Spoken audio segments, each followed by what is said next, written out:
Bruno Prado, Palmeiras que tem muitos problemas no departamento médico, perdeu o Murilo, perdeu Estevão, Piquerez, Mike, e tem alguns jogadores que estão pegando ritmo. Felipe Anderson voltando das férias, o Dudu ficou 10 meses afastado dos gramados, o Lázaro está voltando de lesão, o Rômulo está voltando de lesão, nem entrou na partida, mas é uma possibilidade que o Abel Ferreira tem aí para os próximos jogos, essa sequência insana que o Palmeiras terá pela frente, porque vai ter 3 compromissos contra o Flamengo, 2 pela Copa do Brasil, 1 pelo Campeonato Brasileiro, o Internacional fora, tem o Vitória já na próxima rodada, que é adversário duríssimo, e tem também Libertadores contra o Botafogo e tem ainda o São Paulo, clássico contra o São Paulo no Palestra Itália. Antes do Bruno, para exemplificar aquilo que eu falei sobre o Rony, eu pedi para nossa produção separar esse lance específico no segundo tempo. Atenta, produção. O Rony tá super atento aos detalhes. E na hora, hein? Na hora, pedi para ele... É isso aí. De imediato, ele já colocou no ar. Mas tá aí, o Rony recebe no segundo tempo e tem o Maurício livre de marcação pedindo passe. Você deve recordar, Piperno, ele não passa a bola para o Maurício, ele insiste no lance ali contra os 2 defensores do Fluminense, aí o André também fecha ali, né, 3 marcadores, e um ataque que parecia promissor, não sai. Não sai porque o Rony não entrega essa bola para o Maurício. E todo jogo do Palmeiras tem pelo menos um lance assim, por isso que eu estou fazendo aqui essa crítica, tá? Essa tomada de decisão do Rony também tem que melhorar. A bike, então, quase todo jogo, às vezes, ele tenta em lances que não precisa tentar. Mas isso tem que ser melhor avaliado internamente. Então, se isso não está funcionando, por que não, de novo, escalar o Rony como jogador de lado? Aliás, ele chegou ao Palmeiras para fazer isso. Né? Pelo menos ele fecha o corredor. E mais ainda, se jogar com o Marcos Rocha, aí que vai ter que ter realmente alguém com esse pulmão dele. Ô, Piperno, só que eu não vejo uma coisa. Eu acompanho bastante a coletiva dos treinadores depois do jogo e eu não vejo uma crítica. Tem que tomar cuidado para falar do Abel, né? Porque qualquer coisa que fale do Abel, o torcedor já acha que você tá... Não, pelo contrário, volto a repetir. O Abel, para mim, é um dos melhores treinadores do futebol mundial hoje. Acho que tem uma ascensão enorme, tem muito a evoluir, mas é um grande treinador e ídolo do Palmeiras, indiscutível. Só que ele é um cara que aquela história, abraçar os seus. Ele abraça mesmo, Piper. Ele vai até o fim. E a gente sabe disso, né? Que ele vai até o final com os seus. E nas coletivas, poucas vezes eu vejo. Primeiro que normalmente quando a coletiva vem após uma derrota é sempre difícil para quem está ali trabalhando, porque sobra para quem não merece, né? Mas nas coletivas eu vejo ele falando muito pouco das falhas dos jogadores. Assumindo, né? Olha, não foi legal isso, uma jogada... ou esse lance que você acabou de citar aí. Olha, tinha um lance que o Rony estava livre e não tocou. Ele, difícil, não é expor o jogador. Mas quando pergunto a respeito do Rony... Por exemplo, vira e mexe, ele acha alguma coisa para minimizar a situação dele dentro de campo. E isso eu não acho que é legal, porque às vezes o jogador não percebe, o jogador não se toca que, olha, não tá legal. Isso que você falou é uma verdade. Quando eu faço jogo no Palmeiras, não tem um jogo que o Rony não tenta uma bicicleta. Parece até uma coisa meio que infantil isso, olha, porque eu me dou bem com bicicleta, ele realmente é um cara que tem condições, treina pra isso, mas não precisa necessariamente você fazer em todos os jogos a mesma coisa. Às vezes a bola vem rasteira. Ele levanta, ele quer levantar pra chutar. Exato. É uma coisa que não tem necessidade, sabe? Mas não é só ele, é o que eu falei, é um conjunto ali, né? A gente citou aqui alguns outros nomes que vêm numa queda nesse time do Palmeiras e, ao mesmo tempo, contratações. O Abel Ferreira, em determinado momento dessa temporada, ele disse, a gente está num processo também de reconstrução, espero que a diretoria me apoie nesse processo de reconstrução. Teve um determinado momento ali que o Abel Ferreira abriu o jogo. Fluminense 1, Palmeiras 0. Palmeiras que terá pela frente o Vitória, o Fluminense tem o Bragantino. O Fluminense a 3 pontos do primeiro time fora da zona. E só para a gente poder passar a régua nesse jogo, a gente falou bastante do lado do Palmeiras, Thiago Silva, hein? Que partida segura do Thiago Silva, veterano, é verdade, mas se alguém tinha dúvidas sobre o Thiago, esses 2 jogos dele, claro que é um recorte muito pequeno, ainda tem muito campeonato brasileiro pela frente, Bruno Prado, mas o Thiago Silva já chegou, 2 vitórias do Fluminense e 2 jogos sem sofrer gols. O Thiago Silva é muito acima da média, um dos grandes zagueiros da história mesmo do futebol brasileiro. Dos que eu vi jogar, foi um dos que eu mais gostei de ver. Eu gosto, aí é questão de gosto, né? É importante ter zagueiros físicos também, de mais força. Mas eu gosto de zagueiros mais técnicos. Então, dos que eu vi, eu adorava o Aldair, o Juan e o Thiago. São os que eu mais gostei de ver.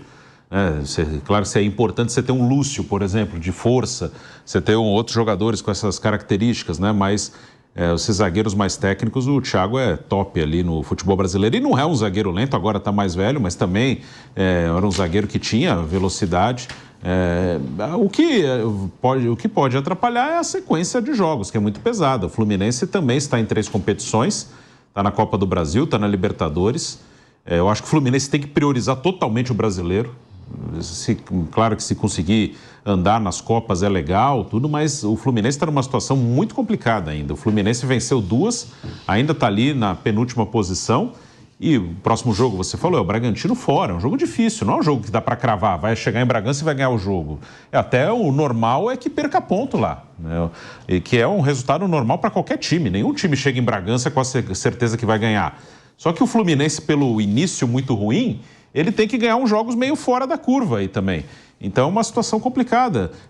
Por isso eu daria total atenção para o Campeonato Brasileiro. A Copa do Brasil é legal, o Libertadores é muito legal, o Fluminense é o atual campeão, mas nesse agosto que vai ser pesado para os times que estão em 3 competições, eu acho que a número 1 do Fluminense tem que ser o brasileiro. Sair da zona de rebaixamento, que ainda tem um caminho longo pela frente. Que zagueiraço o Thiago Silva, não é, Piperno? E acompanhando o noticiário do Fluminense, antes do jogo contra o Cuiabá disputou um jogo pela Copa Sul-Americana. E a esposa do Thiago Silva fez ali um story dizendo assim, poxa, a gente não saiu para jantar porque ele tá assistindo o jogo. Ele tá aqui, ó, aí mostrou ele acompanhando o adversário do Fluminense. Então chegou com muita vontade o Thiago Silva. Até por esse recorte que eu falei agora, pouquíssimos jogadores do futebol brasileiro, eu imagino, que param em casa para assistir um jogo da Copa Sul-Americana, da Copa Libertadores. Muitos jogadores nem gostam de assistir futebol, mas ele está chegando com muita vontade, com muita fome, gosta do Fluminense, tem essa identificação, chegou sabendo do momento vivido pelo clube no Campeonato Brasileiro e falou, não, peraí, eu vou parar aqui e assistir esse jogo, porque a gente precisa concentrar nesse adversário. Ele é diferente e assim, é claro que ele traz uma outra experiência muito bem sucedida. Veja, jogou em 3 times na Europa, jogou no Milan, no PSG e jogou no Chelsea, jogou em times de primeiríssima grandeza, né? Nossa, ganhou Champions, foi campeão nacional nesses países e tal. Ele é, enfim, um jogador com uma carreira super vitoriosa, uma carreira excepcional, cara de 4 Copas do Mundo, mais de 100 jogos pela seleção brasileira, então é evidente que ele vai acrescentar muito esse time do Fluminense. Então assim, um jogador de outro patamar. Veja, o Fluminense até outro dia jogava com o Felipe Melo improvisado e o Thiago Santos improvisado. Hoje tem aquele cara que foi durante algum tempo um dos maiores zagueiros do mundo. Mais velho? Sim. Mas mesmo assim, né, ainda sobra. Agora, veja, o Fluminense continua com uma situação muito desconfortável. Isso que o Bruno falou, vai ter que ganhar jogos meio inesperados, porque é o Fluminense que tem agora 14 pontos, né?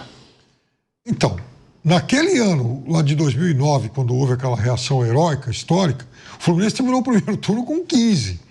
É verdade também que ele não perdeu contato com alguns que estão um pouco à frente. Corinthians, por exemplo. 14 com o Grêmio que está à sua frente, com 2 jogos a menos. Com 2 jogos a menos. Então, assim, vai ter... Claro, o Vitória está perto, o Criciúma está perto, o Cuiabá não está tão longe. Então, assim, no curto prazo, essa vai ser a briga. Mas o Fluminense não vai cair. O Fluminense, veja, o Fluminense é um time atual campeão de Libertadores, que viveu um período muito ruim. Mas ele tem reserva humana para reagir e ficar lá no meio da tabela ainda. Vamos para um rápido intervalo na Rádio Jovem Pan, é coisa rápida, e já voltamos com o Canelada para você. Seguimos no YouTube, vai deixando o seu like, você participa através das redes sociais, aqui no chat do canal do YouTube Jovem Pan Esportes. Daqui a pouquinho vou dar uma passada aí no chat para abraçar a galera que participa aqui com a Jovem Pan, no nosso futebol Jovem Pan. Depois desse jogo, Fluminense 1, gol marcado por John Arias, Palmeiras 0. Meio de campo do Fluminense parece que também ficou mais solto, mais leve. John Arias retornou da seleção colombiana, o André retornou de lesão. Martinelli, que também faz muita diferença. E acho que esses dois jogadores são importantes para a construção ofensiva desse time do Fluminense, para dar mais liberdade para o Paulo Henrique Ganso, para alguns dos veteranos que atuam com a camisa do tricolor das Laranjeiras. São jovens, são atletas com mais vigor físico, talvez, que aguentam, né, marcar e subir para o ataque. E aí dá mais possibilidades ao Paulo Henrique Ganso, por exemplo, e a outros atletas veteranos. Todo mundo brinca com esse elenco do Fluminense, que é sub-40, né? Então, esse meio de campo do Fluminense com André, Martinelli e Paulo Henrique Ganso funciona bem. Funciona bem. O Mano botou o Marcelo no meio quando o Marcelo entrou, né? Não sei. Vamos ver. O primeiro jogo que o Mano tem o Marcelo à disposição. Ele vinha jogando de lateral esquerdo e, assim, com o Diniz o time jogava de uma outra maneira. Então o Marcelo às vezes aparecia por dentro, aparecia até na direita, mas ele era o lateral esquerdo, né? Por isso, no momento defensivo, ele tinha que cobrir ali. Às vezes o Diniz colocava um volante ali e liberava o Marcelo. Mas vamos ver se realmente foi uma coisa específica para o jogo de hoje ou se realmente o Mano pensa que com ele o Marcelo é um meia. Que é uma alternativa bem viável, assim. Acho que muita gente imaginava que o Marcelo, nos seus últimos anos de carreira, pudesse virar um jogador de meio campo. Retornando para a Rádio Jovem Pan, nós vamos falar do empate. São Paulo 2, Botafogo também 2 e, é claro, Flamengo 2, Vitória 1 lá em Salvador. A gente ainda vai falar desses dois jogos aqui no Canelada da Jovem Pan. Fausto Favara, o Fluminense do Thiago Silva, 2 jogos, 2 vitórias seguidas. A situação melhorou na tabela do Campeonato Brasileiro comparada com a situação vivida pelo Flusão há algumas rodadas atrás. E esse reforço importante do Thiago Silva, Fausto Favara. Para mudar a mentalidade, talvez, do elenco, né? O Fluminense já tem jogadores importantes, como o Marcelo, jogadores rodados, né? Felipe Melo, jogadores que fizeram carreira também no futebol europeu. Mas o Thiago, eu tenho a impressão que ele disse isso, né, nas redes sociais, que ele queria ajudar na mudança de mentalidade do Fluminense nesse momento, né? Dar um up aí pro time do Fluminense, um gás a mais pro time do Fluminense, além de toda a sua experiência, sua categoria dentro de campo. É um jogador legal de se ver jogando, né? É um privilégio para o torcedor do Fluminense poder acompanhar o Thiago Silva mesmo. De volta à rádio. Desculpa te interromper, Fausto. De volta à Rádio Jovem Pan, falando de Fluminense 1, Palmeiras 0 e essa partidaça, mais uma do Thiago Silva com a camisa do Fluminense. Fausto Favara. E é o que eu vinha falando. Acho que é um privilégio do torcedor do Fluminense. Acho que o torcedor tem que desfrutar disso, porque infelizmente não vai durar muito, né? A gente sabe que, o Thiago Silva é um cara, me parece ser um atleta que se cuida muito, né? Mas tudo tem um limite, né?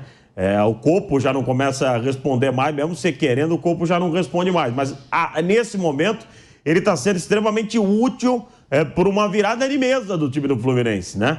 É importante o Fluminense virar o jogo, virar a chavinha e lembrar que é o atual campeão da Libertadores da América. Não é para estar vivendo uma situação como essa. Os caras precisam se tocar.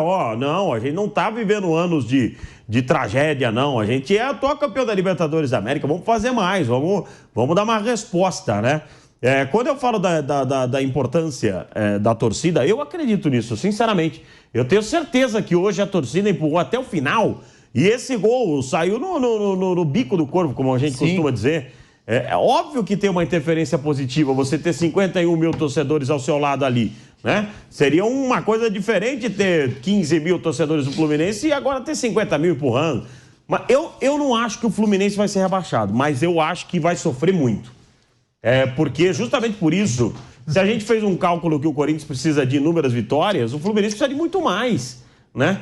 Então, eu não acho que vai ser rebaixado, mas vai ser uma luta, assim, árdua para não ser rebaixado. E eu concordo com o Bruno.